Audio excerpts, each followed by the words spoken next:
Valence bond theory of hydrogen molecule. इसमें आप सबसे पहले रेजोनेंस या फिर इलेक्ट्रॉन डीलोकलाइजेशन पढ़ेंगे। आई एम श्योर आपने ये टॉपिक जो है अपने 10th और 12th स्टैंडर्ड में ज़रूर पढ़ा होगा। ओके, तो अब हम इसको पढ़ते हैं। जैसे कि सबसे पहला एग्जांपल हम लेके चलते हैं SO2 मॉलिक्यूल का। SO2 मॉलिक्यूल के दो रेजोनेटिंग स्ट्रक्चर बन सकते हैं। क्या क्या रेजोनेटिंग स्ट्रक्चर क्या होता है? रेजोनेटिंग स्ट्रक्चर में कुछ नहीं होता, आपका जो पॉजिटिव और नेगेटिव चार्ज है उनकी पोजीशंस चेंज होती है in order to get more stable. Okay, अब जो रेजोनेटिंग स्ट्रक्चर है, जैसे कि हमारा ये सल्फर मॉलिक्यूल में दिख सकता है, ये जो है SO2 मॉलिक्यूल सल्फर डाइऑक्साइड। अब इसमें आपका क्या है, इस ऑक्सीजन के पास 6 इलेक्ट्रॉन्स, इस ऑक्सीजन के पास 6 इलेक्ट्रॉन्स, सल्फर के पास कितने 6 इलेक्ट्रॉन्स, सबके पास आउटर मोस्ट शेल में कितने 6 इलेक्ट्रॉन्स। सबको अपनी अपनी क्या करनी है, ऑक्टेट पूरी करनी है।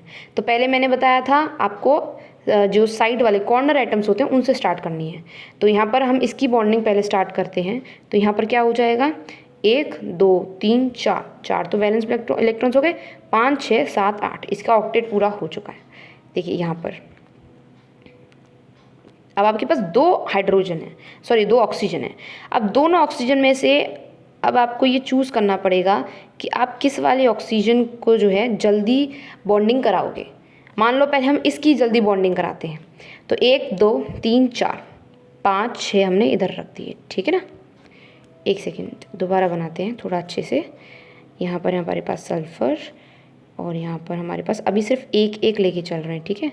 हमारे पास 2 सिचुएशन बन सकते हैं क्योंकि हमारे पास 2 ऑक्सीजन एटम है। तो 1 2 3 4 5 6, सिर्फ वैलेंस इलेक्ट्रॉन्स लिखे हैं अभी तक मैंने। अब इसका आपको करनी है क्या, सबसे पहले इसका ऑक्टेट पूरा करते हैं। मान लीजिए पहले हम इसका ऑक्टेट पूरा कर रहे हैं, तो ये हो गया इसका ऑक्टेट पूरा, ठीक है। सल्फर के पास भी 6 इलेक्ट्रॉन्स होते हैं ना, 1 2 3 4 5, ठीक है। और एक पॉजिटिव चार्ज।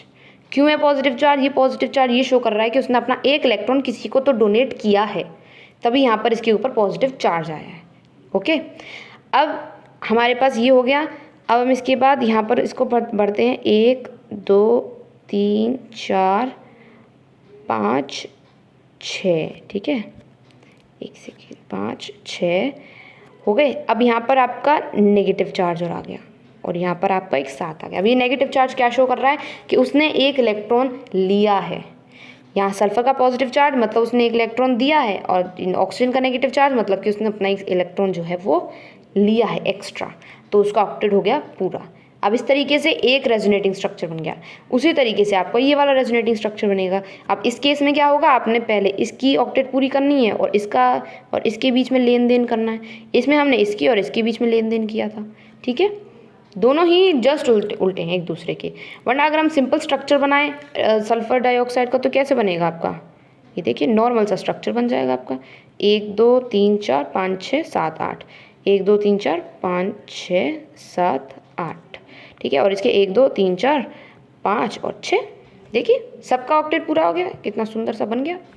बट ऐसा नहीं हो सकता क्योंकि आपको क्या करना होगा, इसका रेजोनेटिंग ये स्टेबल नहीं होगा इतना ज़्यादा जितना आपके ये दोनों स्ट्रक्चर स्टेबल होंगे। तो ये था आपका सल्फर डाइऑक्साइड का molecule. These are the resonating structures for each case. आप क्या करिए, कुछ मेजर जो मॉलिक्यूल्स हैं उनके रेजोनेटिंग स्ट्रक्चर्स को प्रैक्टिस करिएगा। जैसे सल्फर डाइऑक्साइड है HCl, तो बहुत आसान है, आप NO2 ले सकते हैं, ठीक है। और भी बहुत सारे हैं, उन सब का प्रैक्टिस कर सकते हैं, ठीक है। जैसे कि HCl आपका ले लिया। अब HCl में क्या है, 2 ही मॉलिक्यूल हैं। अब ये नॉर्मल स्ट्रक्चर बनता है इसका। नॉर्मल स्ट्रक्चर बन के अब मान लीजिए पहले H पे पॉजिटिव चार्ज आया तो एक स्ट्रक्चर बन गया, फिर H पे नेगेटिव चार्ज आएगा तो दूसरा स्ट्रक्चर बन जाएगा corresponding to that. Okay, now the double bond in alkenes is said to be localised since its location is fixed between 2 particular carbon atoms. जो बॉन्ड होगा एल्कीन वाला, जो बॉन्ड होता है डबल बॉन्ड, वो क्या होता है, लोकलाइज्ड होता है। क्यों? क्योंकि वो पर्टिकुलर 2 कार्बन एटम्स के बीच में फिक्स्ड अप होता है। और जो आयनिक स्ट्रक्चर होता है HCl का, उसके पास 0 बॉन्ड ऑर्डर होता है and are of less importance than the covalent structure having the bond order value of 1। अब जब उसका आयनिक स्ट्रक्चर बनता है HCl का, तो उसका बॉन्ड ऑर्डर 0 आता है। देन कोवलेंट स्ट्रक्चर जब बनेगा उसका, तब उसका बॉन्ड ऑर्डर 1 आता है। This is due to the involvement of sigma electrons which are rarely significant in the resonance structure.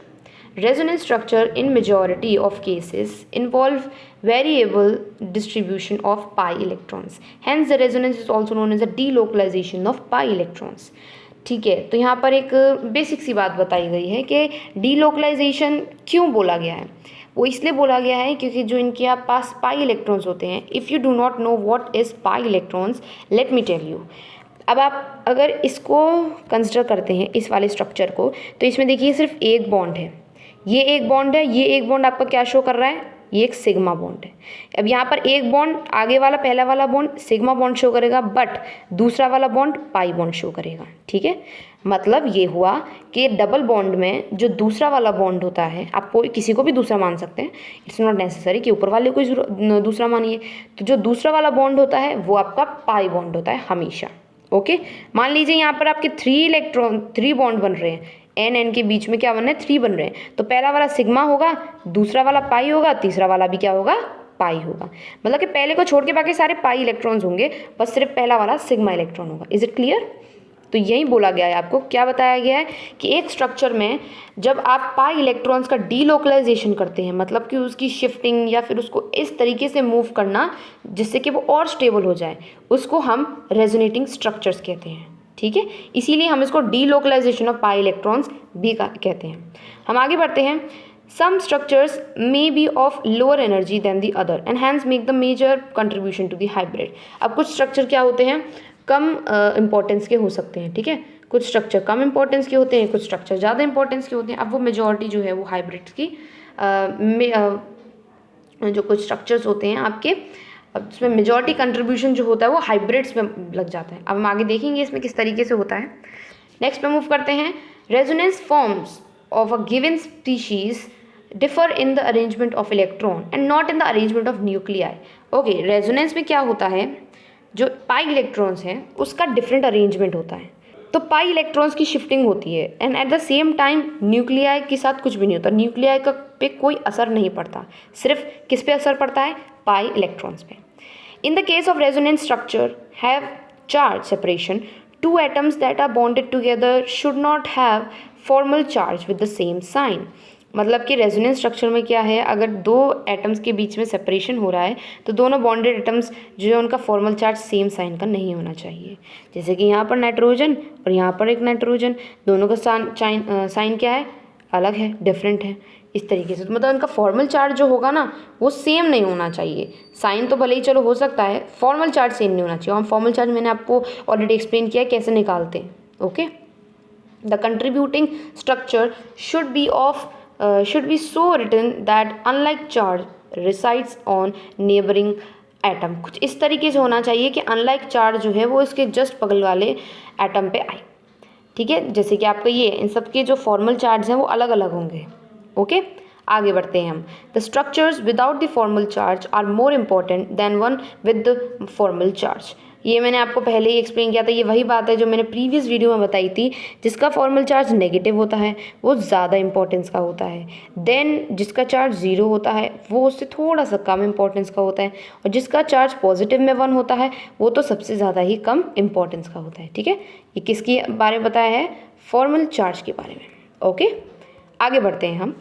While giving formal charge, more electronegative atoms should carry formal charge negative. Okay, if you remember मैंने nitrogen और oxygen के case में बताया था ऐसा। अगर oxygen का major करोगे तो ही आपका करेक्ट आंसर आएगा। क्यों? क्योंकि ऑक्सीजन जो है नाइट्रोजन के कंपैरिजन में मोर इलेक्ट्रोनेगेटिव है। ठीक है, आगे बढ़ते हैं। Should carry a formal charge positive charge. ठीक है, आगे बढ़ते हैं। मतलब इसमें यही बताया है जो आपका मोर इलेक्ट्रोनेगेटिव एटम है उस पर नेगेटिव चार्ज होना चाहिए, और जो लेस इलेक्ट्रोनेगेटिव एटम है उस पर हमेशा पॉजिटिव चार्ज होना चाहिए। ठीक है, रेजोनेंस फॉर्म्स ऑफ मॉलिक्यूल्स और ions have usually same number of shared electrons. जो रेजोनेंस फॉर्म्स होती हैं उनके पास mostly number of shared electrons, मतलब जितने ज़्यादा नंबर ऑफ शेयर्ड इलेक्ट्रॉन्स होंगे उतना ज़्यादा इंपॉर्टेंस का होगा। आपको किस तरीके के क्वेश्चंस दिए जाएंगे, आपको एक मॉलिक्यूल के डिफरेंट रेजोनेटिंग स्ट्रक्चर जितने पॉसिबल हैं वो बना दिए जाएंगे, और आपसे पूछा जाएगा which one is more important. तो आप कैसे पता लगाओगे, तो आप ऐसे पता लगाओगे जिसके जितने ज़्यादा शेयर्ड इलेक्ट्रॉन्स होंगे उतना ज़्यादा वो इम्पॉर्टेंट होगा। Okay, next Resonance hybrid is said to be stabilized if two or more of its resonating structure are energetically equivalent. तो रेजोनेटिंग हाइब्रिड, जो रेजोनेंस हाइब्रिड मतलब आपने जो रेजोनेटिंग स्ट्रक्चर्स बनाए हैं वो कब स्टेबलाइज कहलाए जाएंगे? तब कहलाए जाएंगे जब वो एनर्जेटिकली इक्विवेलेंट होंगी. Next, delocalization of electron in an unsaturated system is maximum when the molecule is coplanar. तो जो delocalization होती है इलेक्ट्रॉन की एक अनसेचुरेटेड सिस्टम में वो क्या होगी? मैक्सिमम होगी जब आपका मॉलिक्यूल जो होगा वो प्लेनर होगा. नेक्स्ट, प्लेनर मॉलिक्यूल जो है हाईली स्टेबल्ड होता है. Okay, that's fine. जबकि स्क्वायर प्लेनर हो गए, ट्राइगोनल प्लेनर हो गए, वो क्या होंगे? हाईली स्टेबल होंगे. Compounds of third and a higher period elements can have resonance structures involve d orbitals, whereas those of second period elements do not have. तो जो कंपाउंड जो कि थर्ड और हायर पीरियड एलिमेंट से belong करते हैं उनका जो रेजोनेटिंग स्ट्रक्चर होगा उसके अंदर डी ऑर्बिटल्स भी होंगी. ये तो हमें पता है, जितने ज़्यादा हायर स्ट्रक्चर्स होते हैं उनके अंदर डी ऑर्बिटल्स भी आती हैं. ठीक है, अब आज की वीडियो में हम सिर्फ इतना ही कवर करते हैं. नेक्स्ट वीडियो में हम वैलेंस बॉन्ड डिस्क्रिप्शंस पढ़ेंगे कुछ. Okay, so thank you for watching this video.